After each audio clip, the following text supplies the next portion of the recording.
के खिलाफ कातिलाना हमले की रिपोर्ट के लिए सुप्रीम कोर्ट का दरवाजा खटखटाया है। उम्मीद है मुअज़्ज़ज़ चीफ जस्टिस हमारी दरख्वास्त सुनेंगे। मुमकिन है जिनका नाम ले रहा हूं वो हमले में मुलव्विस ना हों, लेकिन हमले की FIR दर्ज करवाना मेरा आईनी हक है।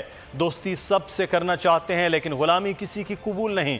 चेयरमैन तहरीक इंसाफ इमरान खान का हकीकी मार्च से वीडियो खिताब। कहा जिसकी दिलचस्पी है मुल्क में नहीं वो 7 समंदर दूर बैठकर मुल्क के अहम तरीन फैसले कर रहा है। इसहाक डार शहबाज शरीफ के बच्चे बाहर बैठे हैं।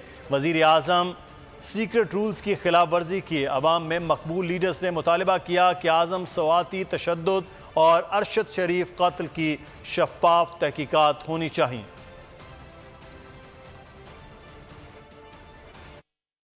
मेरे ऊपर कातिलाना हमला हुआ है, मुझे पता किसने किया है। तहकीकात में हो सकता है साबित हो कि वो नहीं है लोग, लेकिन ये तो मेरा